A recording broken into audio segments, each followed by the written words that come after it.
On this episode, we're going to talk about what the hell is social selling and why you need it now.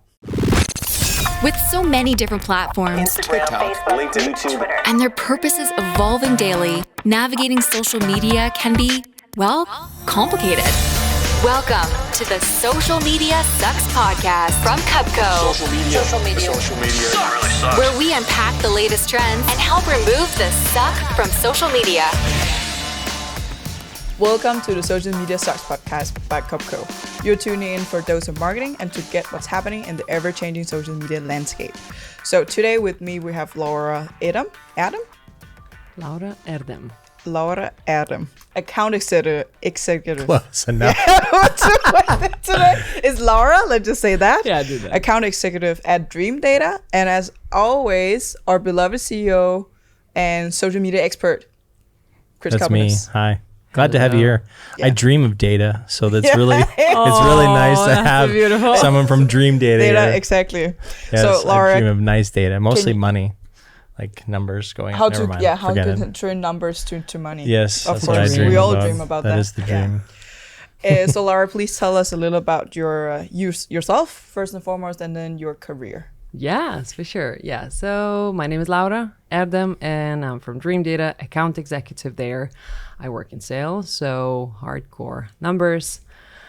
And a little bit about the career of mine. I started at enterprises. So my sales career started at very standard enterprises, big sales, big ticket numbers, and worked for Red Hat, worked for Gartner, and social selling was not something I was used to do. Social selling for me always was something you reshared from your company, like a company Yeah. blog or maybe some report from Gartner, and nobody really cared. And the only time people cared was when I was changing jobs and say, woohoo, I've changed now to a new company, and everybody's clapping. It's fantastic. So that's not social selling. And now when I've joined Dreamdata, that has changed a lot. We found ways that people want to connect with us and find us, and that's where the full magic of social selling started to happen. Nice. So let's get into the understanding of social selling. So what the hell is social selling, and According to how can I'd you like to say exactly things. how can you actually do it? Yeah, so the easiest way to explain what social selling is to talk about what it is not. Oh, okay. So it's not resharing of your company blogs. It's not resharing any like funding announcements because nobody really cares. It's not sharing your cat pictures or kids pictures. Once in a while it's okay, but like not on that, not that on LinkedIn. And at the same time, it's definitely not selling while pitching on LinkedIn. Yeah. Do you find that there's a lot of that? Oh yes. Yes. I was there too. Yeah. Oh, you did it? Oh yes. Okay. What is selling and pitching? What do you refer to? Yeah, for sure. So when you're in sales and when you envision what social selling is that I make a post about something relevant about our company and some people like it. And then you find out that some of the people who liked it are your perfect ideal customer profiles. And what you do next is you go to the private and start pitching. It's like, oh, you liked my recent post. Do you want to buy? Or do you want a meeting? And you get silence. You don't even get an answer. Usually no. No, Yeah, you don't even get you a get no. that a lot? People I doing mean, stuff that I don't really. Mr. Popular? No, I don't really pitch from the DMs. I mean, what I do is I invite people to the podcast. No, like, I mean, do you get that But for I mean, you? that is a pitch. Oh yeah, I Yeah, mean, like I get people- tons. Yeah. I think everybody's inundated with spam on LinkedIn. It's comes with the territory nowadays, and you just sort of you can smell it. You actually can smell it before you even hit connect. Yep. That you're like, there's a 50-50 chance here that this person's going to be, selling me. And then some of them you're like, this is a 99% chance that this person's going to slide into my DMs with a, hey, do you want to meet, or do you want to see this, or you want to do, and it's like, okay, chill. Like, let's talk first. Let's build a relationship. Let's maybe, comment on a few things on social media. Let me get closer to what you guys do. And usually the best method is like someone will reach out to you and say, hey, we're looking for this. So it's not even selling in some ways. It's like you're trying to lure people in a bit, I guess you would say. It's It's kind of where marketing and sales meet in the middle. Yeah, Because interesting. marketing That's a good way of putting is it. trying to create demand and do various things that actually work. But sales, in a way, need to capture that demand. But if sales is also stepping into that demand generation part of your demand, then it's much easier to collaborate and take it over. So when I'm in sales and doing social selling, I do warm up my ICPs, my ideal customer profiles, with what is it that we're talking about. If somebody's thinking about attribution, they will very likely not remember my name or the company I work for, but they will remember that person that is talking a lot about this topic. And another time another post will pop up about the very similar topic and say, okay, I will need to talk to them, or just not even talk to those people, but then you just go directly to the website and start your free account. This kind of social selling done right, where your prospects, they do understand what you stand for. You do that in public. You're building your messaging. You're talking about the things that matter for your prospects or the problems that they're trying to solve, and then later you're top of mind. So when they're thinking about solving that specific problem, then you are going to be one of the companies they're going to reach out to, or maybe the only one, because you've got social proof. Yeah, that makes sense. I mean, that's pretty much how I built Cubco. Like from the get-go, I was out there just talking shit on the internet about social media and how to do it right. Not even trolling, just like really just putting out content like about a specific topic. And then brands, they're like, they might not even remember who I am, like you said, but they're like, there was that dude with the hat and what's his name? And then, oh, I also saw that guy. I think his name is Chris. And then they would find me and then they would reach out and say, hey, we're having this problem. Can we talk? And then that's how it sort of worked, right? Yeah. So, but I think it's interesting that you add like, you need to talk about you got to get known for a certain topic. Like you mentioned attribution, which obviously leads to your core sort of industry or your core product. Is it like, do you find that that's one of the best methods, is like really focusing on one particular thing? Or do you think it should be a wide range of things, or like within There has to be a balance for sure, because otherwise you're boring your audience again. Okay. So so far, I don't think I've found that balance, but I start to feel when I'm going off topic. Yeah. Because usually at the beginning of social selling at Dreamdata, we couldn't feel that we're creating demand. We were creating a lot of traffic to our website. Then in the middle of the customer journey length, for us, it takes over 200 days to sell to a prospect from first touch to the deal close. So after around 200 days, we're started to see that some of the prospects are coming in inbound. Okay, this is working. Nice. But at the very end of the journey, then we could see kind of that the accounts are closing. Very good too.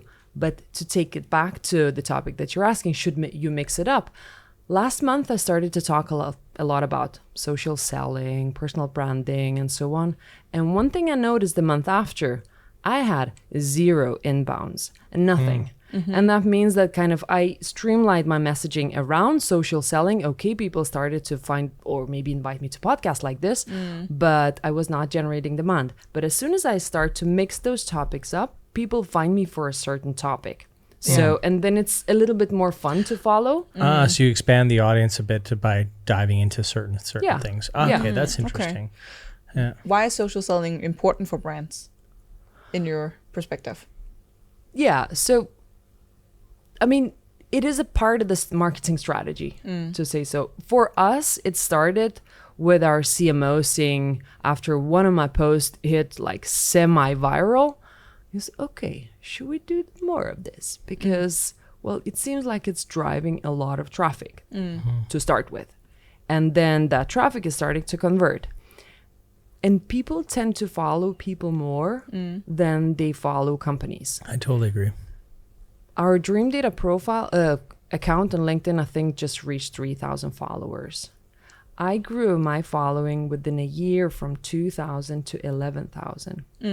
And of the people that are exactly ideal customer profiles for us, people in marketing and sales and revenue operations, and that speaks for itself because you trust the person. And again, back to the topic of mixing it a little bit up, I mix my posts also with some personal posts as well. So if you're a mother and you see me posting about me being a mother and some of the challenges that I have, and then seeing me posting about marketing, well, you trust me even more possibly.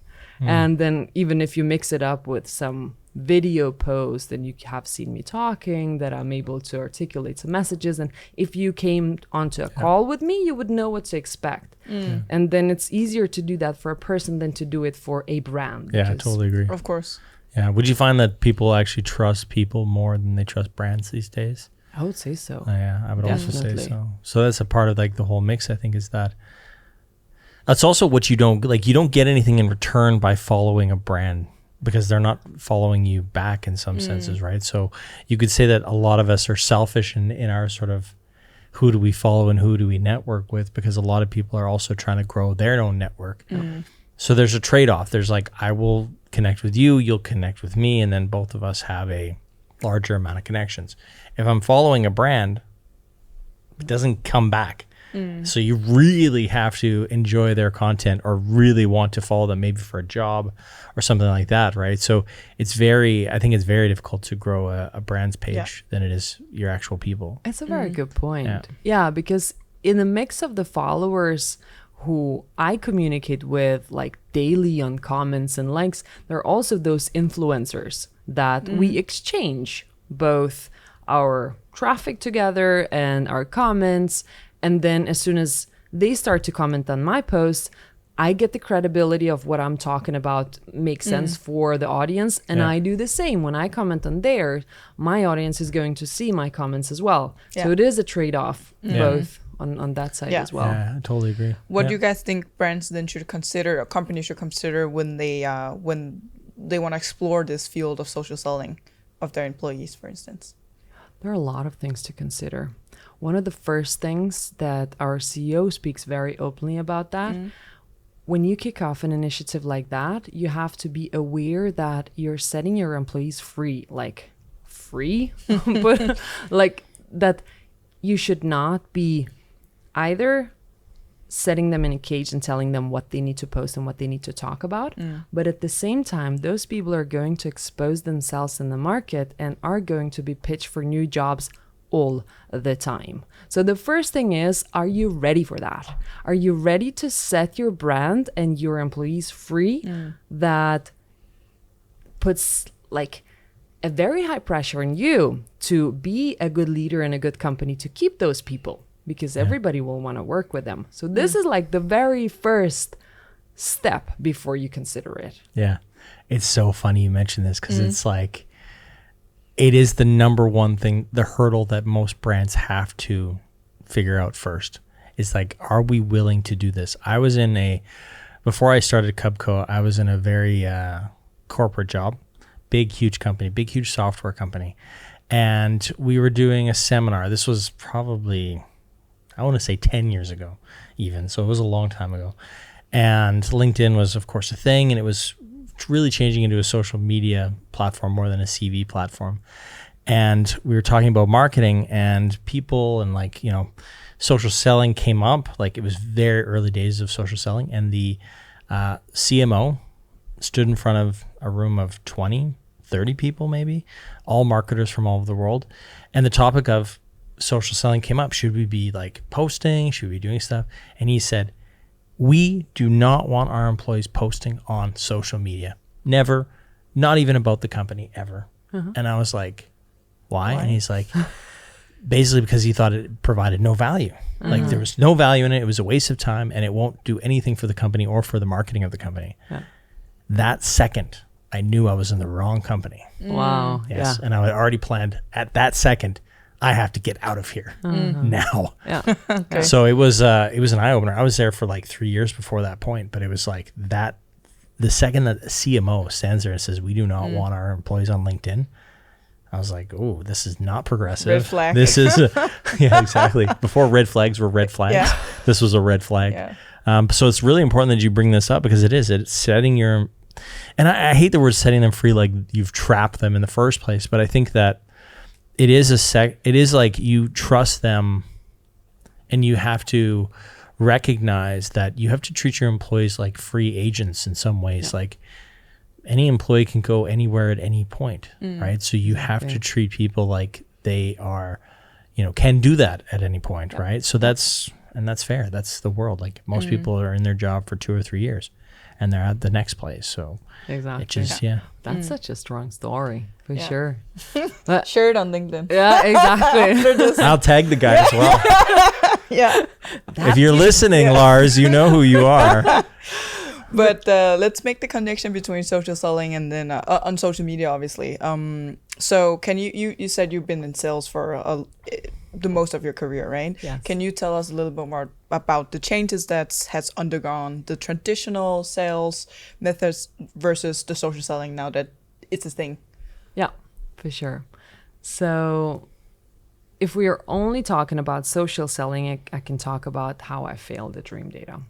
So to start with, I got really excited to join a startup after working at enterprises because it's dynamic, it's cool. You're really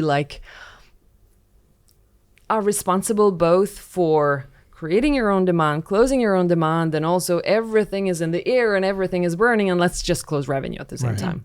And what I started to do outbound like I was used to do. First of all, cold calling, cold emailing, really bad emails. When I look back in some of the historics in our CRM, it's like, oh my God, was that me? But There's a quote about that. Like if you don't look at your past self and cringe a little bit, then you're not moving forward. exactly. So it's good. It's good that you look back. If you look back and be like, damn, that was good, then it's probably not a good place to be. Then you haven't progressed. I have a story from what we used to do at Gartner that worked really well and just fell totally apart at Dreamdata. So what we used to do was you work at Gartner, so people trust your brand and you're working with the executives, and what you randomly could do as one touch of outbound was to just send a meeting invite to a high-level executive in like C25 company, and they would accept and come to the meeting. Oh, okay. Because you're Gartner. Because you're Gartner. And even though you're in sales, they would expect that you would be coming with some value. You will be delivering something to them that they didn't know before. Yeah. And I tried this at Dreamdata.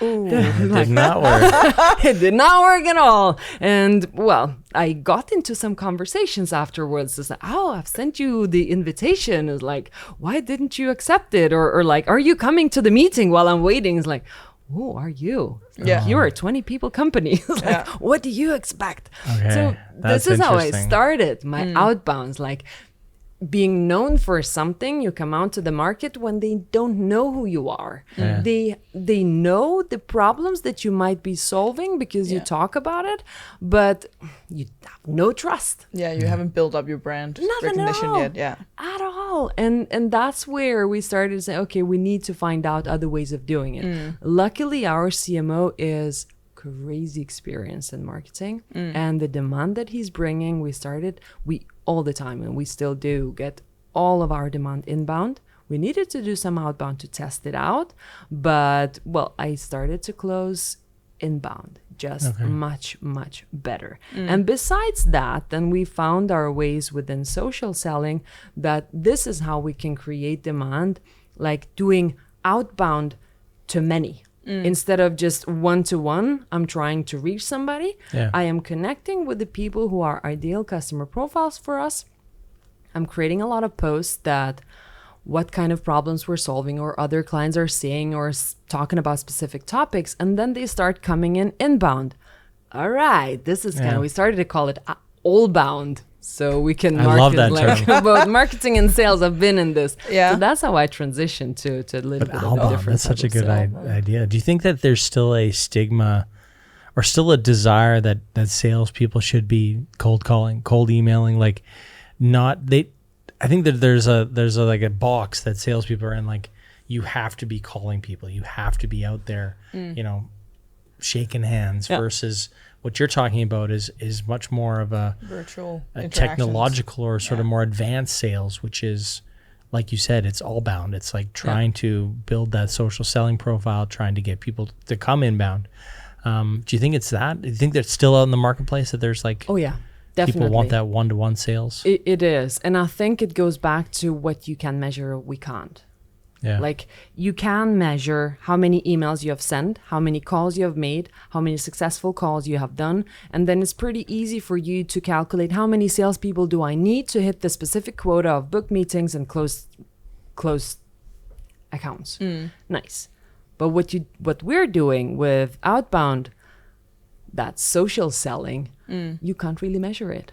It's difficult to say because you have to sit and wait for the full length of your customer journey to see if it actually works out, to see if it actually is working. But when you think about yourself, if you are about to go out to the market and purchase a tool, I don't know, a CRM,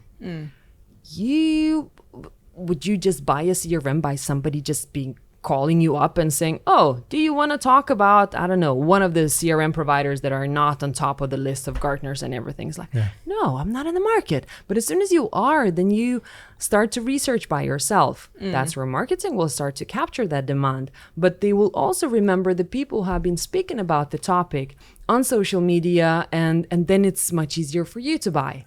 So I think instead of thinking of how can we measure the demand that we're bringing in with sales or marketing, or what do we expect from the salespeople, we need to start thinking of how is it we're making it easy for our prospects to buy from us, to find us, and to finally for us to capture the demand and give the best sales experience ever. But you're totally right. It's hard to measure that.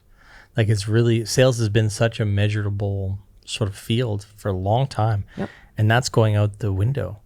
I also feel about that with marketing. Like there's so many different touch points when it comes to marketing that it's almost impossible to say which tactic is actually driving sales and not. Like, is it branding? Is it that lead generation form, or is it that webinar that we did 6 months ago? It's like, we just don't know anymore. Like it's very jumbled and muddy.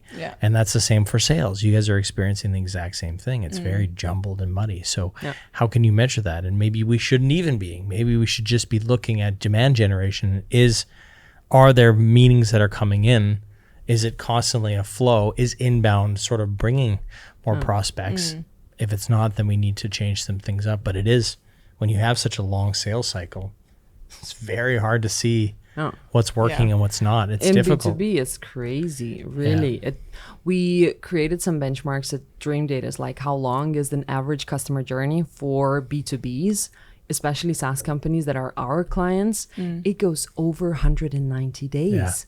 And within those 190 days, there are over 35 touches, like digital on your website, from paid media, with sales and so on. And that is absolutely crazy.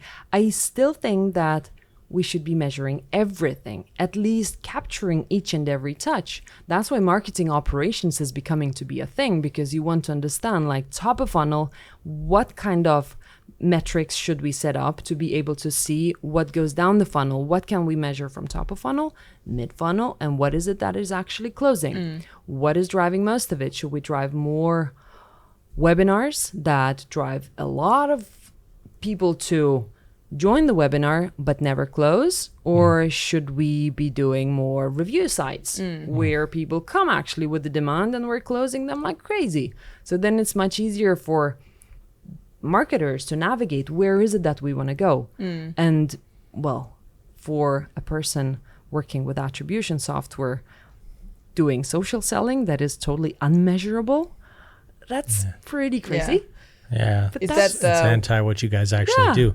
But could you say, like, that's the attribution thing is really interesting to me, and I know it's not what you came here to talk about, but I just find like it's hard to say if that webinar is working or not, or it's hard to say if that, that review site is working or not, because it gets really hard, especially because cookies are out the window now, like to figure out what does that attribution model look like. Because unless you have a really strong CRM where you're putting all the touch points in and you're actually keeping that data clean and you're actually following that, like figuring out what is the first touch, what are all the different touches, it's really hard to say. And then to weight that and say, well, the webinar brought the person in, but then there was like 35 touch points in between.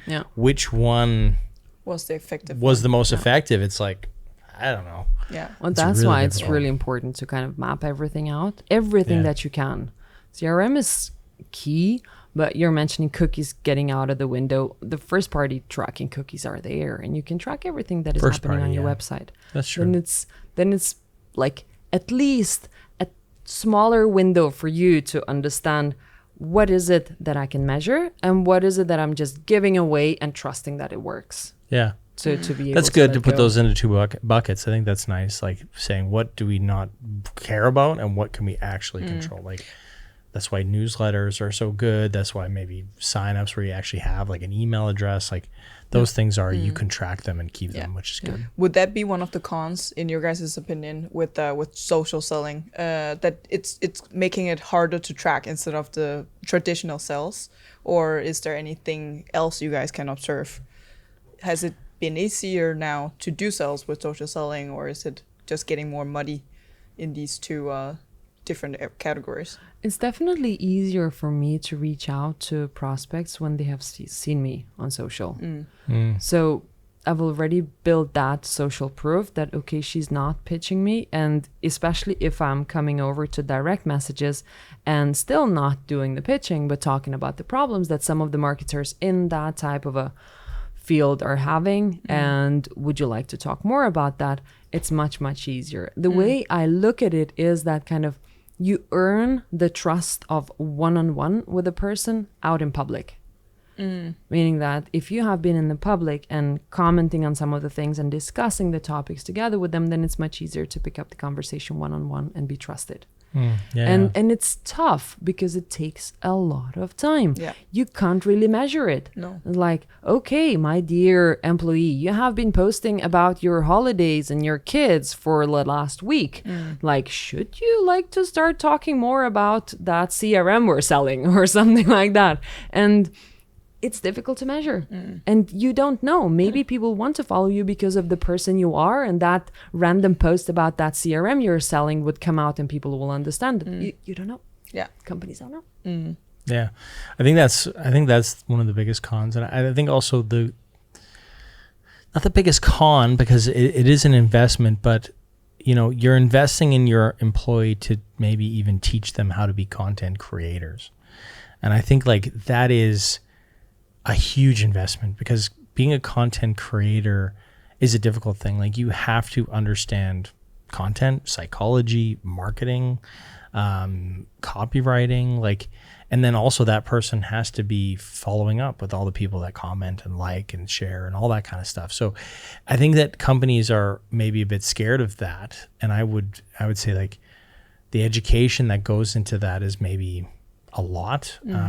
It's a skill. It's a thing that has to be really taught. And usually they say nowadays that it takes 150 pieces of content before you're good at it, which is quite interesting. Yeah, I read that stat the other day that like they've been looking at personal branding and looking at sort of people like who've built social profiles, and they've figured it out that it's about 150 posts before you go, okay. So that's, if you do one post per day, that's 150 days of just training. I think mine took longer. Yeah, probably. Depends on what but you like, talk about. Yeah, Right? it Like, depends on what you talk about. But like 150 days of training, essentially.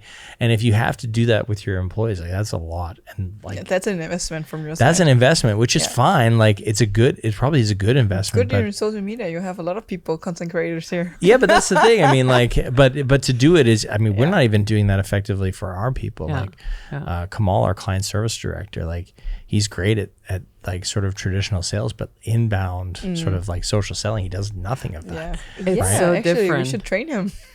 Now Actually, I'm thinking about it, but I'm like 150 days.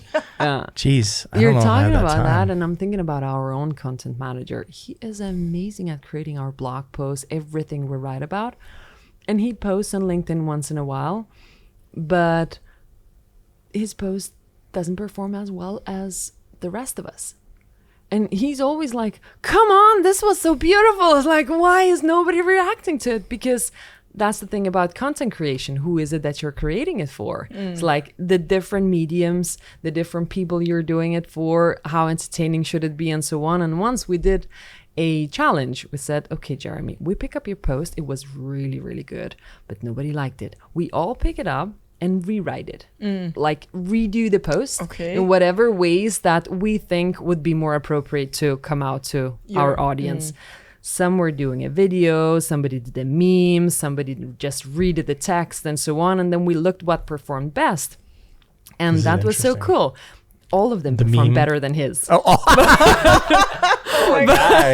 man. Jeremy. But the thing is Poor that Jeremy. what he is producing, we are consuming it all and recreating it for social media. Yeah. So sometimes I sit down and use an hour to create 5 posts out of a blog that Jeremy has created. I just pick up snippets of it and then create as if people would like to read it. Yeah. And thank you for that, because Yeah. this is his job. That's what he's good at. And I'm sure that if he has sat down for those 150 posts and started to do it, then they would start performing much better. Yeah. But when you're thinking, oh, I'm a content writer, I can do it. It's like, But not quite. Like I think you're right. Like it's much different from going from a blog post to a social media post. And I think that's also part of maybe the cons or sort of the learnings for anybody doing social selling, is that you can't just start from, I've got the good data or I've got this. Like it's not enough. You really have to figure out how to hook people, how to keep them interested in the story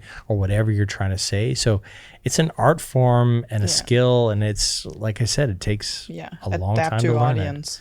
it. Yeah. in the meantime. Some people get lucky and they just naturally have charisma, or they're naturally able to sort of figure it out, but that's like 0.05% of the population. Everyone else has to like train their ass off to figure out how to do it. Test stuff. Yeah. one of the things that happened after I started social selling, I became a much better salesperson because my emails started to become much more crisp, much more fun, and people react to those much more. We get inbounds for free accounts and people who just want to test the product. And usually they don't want to talk to sales. And then you have to find the hooks of like, how are you going to engage them, and how are they going to read the message that you're coming out with? And it gets better with time for a salesperson as well. Must be the human psychology angle. Like you're just learning more and more about people and what they react to and what they don't react to. Yeah. So it is like a good training ground Yeah. for sales in general. So maybe that isn't the con. Maybe the con isn't that you have to spend 150 posts doing it, but like it's actually good training for sales in Obviously, general. yeah, definitely. You'll learn. Maybe I a should lot of start doing. stuff. Maybe we should do that at Cubco. Hey, do you want to learn how to do social selling, Artie? Yeah, we'll do a post for you, and in then the 2 like years we've worked together, I only saw you post one time on LinkedIn, and that was previously when you send out your project. Artie. Yeah. Why do you only post about your extracurricular projects outside of the company? Yeah. What's up with that? Oh, Sorry, I just cracked my fingers. No, I was like, That was creepy. But how did you do that? I have fingers. Yeah, but you didn't. Mine don't I do just that did it. Oh, you did it on your my thighs. I thought you just did it like this. Like, what kind of Knuckles. psychopath are you? I don't know. I gotta do that. Yeah. Took me 150 days. Yeah, you're trying your hardest to Every like. day, a lot of marks on my fingers. thighs. Yeah. But Okay. is there any other platforms besides LinkedIn that's good for social selling, or do you guys think it's only specifically for LinkedIn that's gonna drive your sales? Oh, it's not. It really depends on the target market Yeah. and the people you're targeting. So for us, it's a no-brainer to be on LinkedIn because we're selling to marketers, salespeople, and people who are on LinkedIn daily. But if you're selling to techies, Twitter is the place you are. Reddit is the place you should be. Of course. Okay. And now I'm testing TikTok. Please don't follow me yet. Just like- What's your handle? I'm gonna put it next. Listen, like we love TikTok here. No, but that's We what want to I'm see hearing. the 150 days of progression. Exactly. That's what I'm doing right now. It's like 150 posts before I actually can nail Yes. anything good. But people started to talk about TikTok for B2Bs because all of the people that you're selling to are there. Either they're watching, I don't know, dogs or beautiful women videos dancing somewhere on TikTok, but I'd have a totally different algorithm than you. I don't see Mine's very dogs good, or honestly. dancing ladies. Buy stuff from Amazon. Test Most product of the tests. things are a product test, actually, I gotta say, and also weird crypto bros trying to sell I've me seen those like too. a lot of NFT stuff. Yeah. Yeah, But cooking. imagine if you were selling to, I don't know, trucking companies. Yeah. And those people are on TikTok. Yeah, they're just not consuming your No. TikToks. And what if you could crack the way to come through an algorithm and creating videos that they find fun, engaging? They're not going to buy from you because of your TikTok, but they're going to find you there. Yeah. So that is definitely Awareness a platform as well, yeah. upcoming. Okay. I agree. Should you create any? How do you strategize then for these platforms that you plan on social selling for? Is there anything that you gotta do and differentiate your content? Yeah. So for LinkedIn, it's like very straightforward for me. Like, talk about the problems your customers are facing, talk a little bit about yourself as a person, or spin it up together with the problems that the people are facing. When I move over to TikTok, I'm only thinking, how can I entertain our ICP or come with an information that is so snappy and interesting and fast to consume that they actually want to watch the full video. I haven't nailed it yet. I'm still trying to learn it. But the thing is that the videos that you create for TikTok, reused on LinkedIn, perform like crazy because people are not used to those Really? snappy, Oh. fast videos and Yeah. fun cuts and I so agree. on. Yeah. Like, wow. And if you use the tools within TikTok, like you have green screen and text and all that kind of stuff, it just gives you the production suite of things that you can do, right? So you're able to add things that are very not LinkedIn, and it stands out for sure. It So I does. think it's a good idea. Yeah, that's actually really interesting when we talked about, to optimize our content for what kind of platform it is. But then there's also this perspective of, shaking it up a little bit. Yeah, you have cool. to. I mean, like if you're in the feed and you're against your competitors or everybody else and their dog posting on LinkedIn, you really have to come with something that's a little bit different. And people go, "Whoa, what is this?" And doing something that's maybe a little bit lo-fi, like low fidelity, very organic, selfie style from TikTok with some music, some green screen, or even like some weird duet things. Yeah. Like then you're gonna find that it cuts through the noise. Do you do that often? Like, Not often, for but I've been your- thinking doing more. I did one on Twitter, the sort of the famous tweet that went out on August 4th when everybody else was down, like Facebook was down, Instagram was down, WhatsApp was down. Twitter just like wrote those 3 words, hello, literally everyone. And I did a post, and it got award, like it was award winning, 3 words, award winning. And I did a TikTok about that, but then I brought it over to LinkedIn. It performs well. Yeah. I mean, I wouldn't say I don't think I've ever had a viral hit on LinkedIn, but it performs well. Nice. Okay. Yeah. How do you then measure success of your social selling? Obviously, we know the end of funnel, but what metrics should we then look at to measure that it's actually working? I see it as 3 steps. So the first one is the one that like speeds you up with sugar. The views, the likes, the comments, are they growing, your followers, and so on. So this is really the top of it. Do people find it relevant? And you can spin off stories that are irrelevant and people still like it. That's why it's like really top. Then the next one, you have to start thinking about the length of your customer journey. How long it is that you need to start waiting for any kind of results to come in. Then people are starting to get into your direct messages to ask some questions about something, not necessarily to move into a meeting, but they start to ask for advice. And then the last one is, of course, as soon as you close that all-bound deal, then it's easier. Actually, there is a route in this tree, number 4, that just started to happen. Closed lost accounts are coming back. Okay. They're coming back to us, and it takes even longer than the full customer journey, saying, oh, I've actually seen your post, top of mind, and everything. Now we're ready. Okay. Thank so you. Some sort of raising from the dead Yeah. sort of thing. And I didn't need to The revoke them again. zombie sales. Oh, come on. It might be an account I'm going to close No, soon. but zombie sales. I think it's a nice one. Resurrected from the dead. Yeah. But that's interesting, like, because that does happen, and I think if they go away. There's lots of things like that where it's like, you're so close to closing it, and then they either, went a different direction, or they just completely shut down the project. Yeah. And then it's like, well, do you want to continually chase them, or do you want them to chase you? Yep. You want them to chase you. So what you want is literally like keep doing what you're doing. And then hopefully they go, oh yeah, we messed up when we broke up with them. There can't be multiple reasons. You want your right? ex-girlfriend to DM you, right? Like, and be like, hey, what's up? That's what you want from your clients as well. You want those From your ex-clients. younger days, you're like, yeah, my younger days. Yeah. yeah. They say that. It is that. It really is that. I'm married. I have kids. I'm not on the dating scene at all. So it is. And I don't. Of course, DMs. You know how old I am? There was no such thing as like. You're 40. SMS. You're not that old. You're like 40. Yeah, but I stopped dating when I was like 9. So like. No. Anyways. Is B2B influencer marketing a thing within social selling? I hope it will become a thing very soon. Yeah. I do. And I see brands reaching out to influencers to ask for some certain posts, mentions of their brands and so on. So I hope it's going to become a thing, and I think it will, because think about, again, how you're buying social proof again. So an B2B influencer is not necessarily a person who has a lot of followers on LinkedIn. Well, it's one of the things because people trust them, but it's also a person who is in a lot of communities and is also listening to the topics that are being discussed, is an expert in that field, and is able to advise on the topic. Yeah.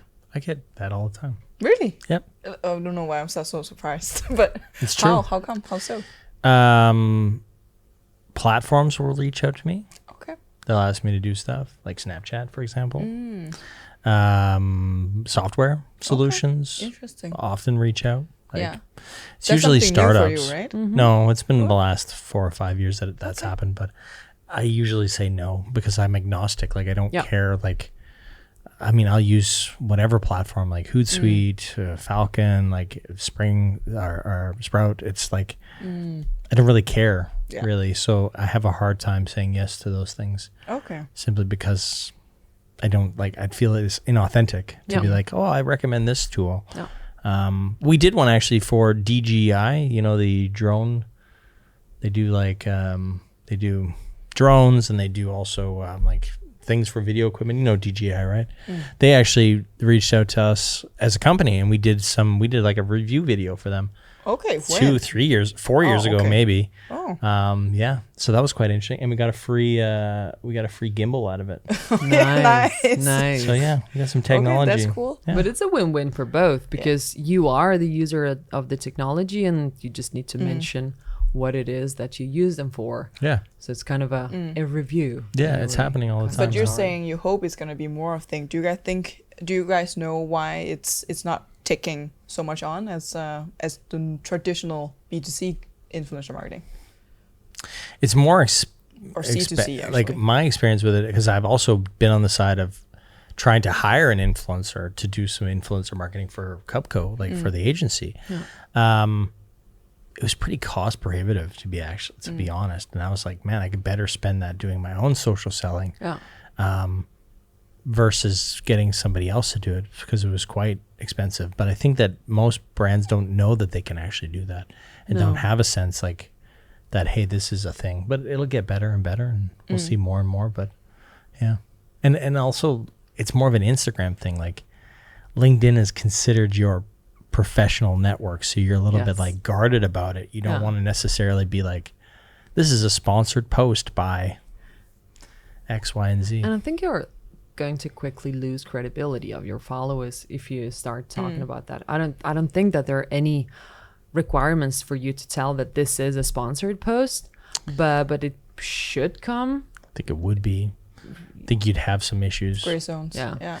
I don't know. You probably should. Just erring on the side of caution here, folks. If you get a brand deal, make sure you say that this is sponsored, just to be sure. Yeah. Okay, you. Okay. What? I don't sponsor. Talk to your lawyer. I don't know anything Advice. about it. Legal department. Yeah, I'm But not I think the it's legal also department. due to the, again, length of the customer journey. Because with B2Cs, it's pretty easy to measure. Okay, we bought those 5 influencers. They showed our bag on Instagram, and now we got that many direct people coming in and buying the bag.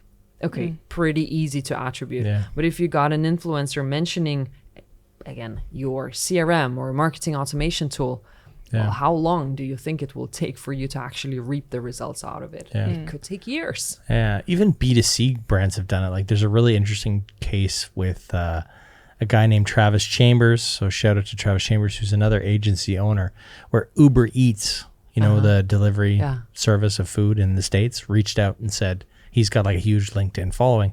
Could you do something on the platform on LinkedIn for Uber Eats? Because a lot of business users obviously buy food like for the team late at night, you're working late, like, so he did a video for Uber Eats on LinkedIn. It was specifically built for LinkedIn, and they had like a coupon code and everything, and I'll send it to you. It's really, really interesting. It was a super great video. Okay. Yeah, so but even B2C brands are kind of like, this is interesting, maybe we should try on LinkedIn to do something. So social selling is definitely on the rise. So if you guys had to create a starter pack for a company that's listening now that want to go on and take on social selling tomorrow, what would that starter pack be?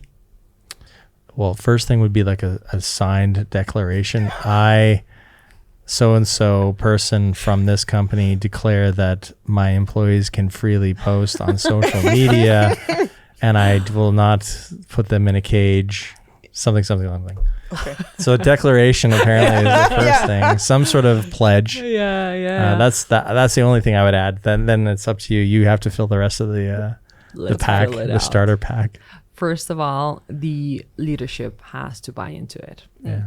So it's kind of, for us, our co-founders, they post on LinkedIn. They do share every story that is coming out and looks interesting, and are resharing other posts, like post that on Slack, look at this, and so on. So that gives the employees the feeling, okay, this is something that we are investing our time in, and this is not just like playing around on LinkedIn and spending my time scrolling around. Encouragement. This is work, yes.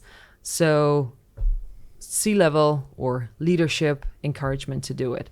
The next thing is no declarations for employees to do this or that on LinkedIn, meaning that you should be posting that many times, you should be speaking about this, and so on. Will never work. No. When we kicked this off at Dreamdata, we had a very soft goal saying that, can we reach 300,000 views in a quarter? We go for a dinner. In our team. And that's cool. Yeah, you like dinners, huh? It's too easy. That's such a good KPI though. Like we should do more of those. Okay, Yeah. it's a deal. Like it's a deal. Cubco employees who do not watch the podcast, so they will never know this. But I'll make the declaration now. Like we will put a goal and we'll do a dinner. Yeah. It doesn't have to be social selling. It can be whatever. But it can't include my views. It can't include my metrics. Okay, that's fine. Okay. All right, look Well, at then this. you can- I love Then this you idea. have to raise Yeah. the metrics. That's a Yeah. good Because idea. you're going to bring more. Yeah, but then gonna it'll count. have to be Then you're a part of the team. 500,000. Yeah. Nevertheless, but you have to kind of put on the soft goals that everybody can adhere to. If I'm more comfortable to post once a week and my colleague is comfortable to do that once a day, then it's great. Yeah. Because this is what we feel that our limit is.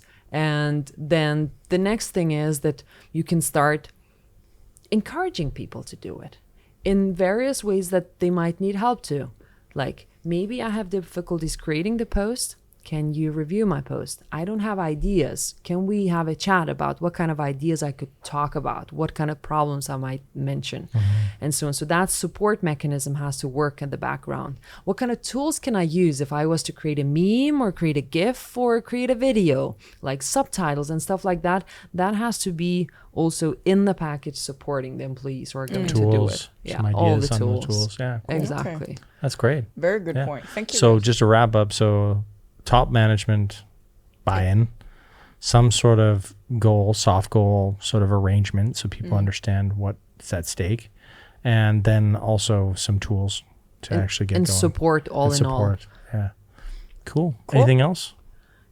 No, I think that's a very good place to good start. start pack. Yeah, especially the first time you celebrate it, other people will see it who hasn't been a part of it, would think, oh, it sounds cool. I'm not sure if I'm comfortable, but let's talk and find some topics and Yeah. maybe I'm ready. Artie, how many views did your post get? You didn't check? He post and ghost. Posts and ghosts. But it was a good post, Artie. Yeah. You got to do more. Get Yeah. it up. And then, Laura, you have the T-shirt on. Do you want to elaborate on that quote, or should we just? Oh, right. Yes. Just to give you a shout out. A little bit about that. Yes. So my just T-shirt closing says, statements. Closing statements. I came up with it at the last event on stage at Sassiest in Malmö.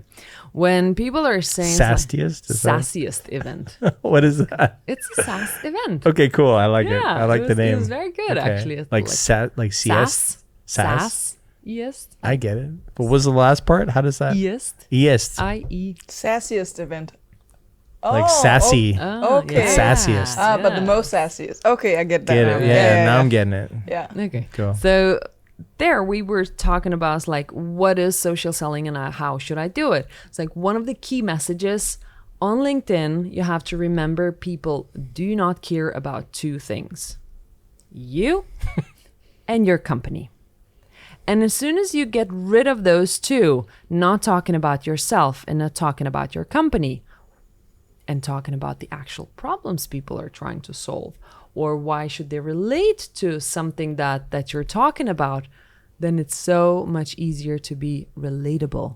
So much easier to get people to follow you and want to work together with you and comment on your post and give that vice versa community. Because you're presenting yourself as a thought leader rather than showing cat pictures or baby pictures and what your company provides. Exactly. Okay.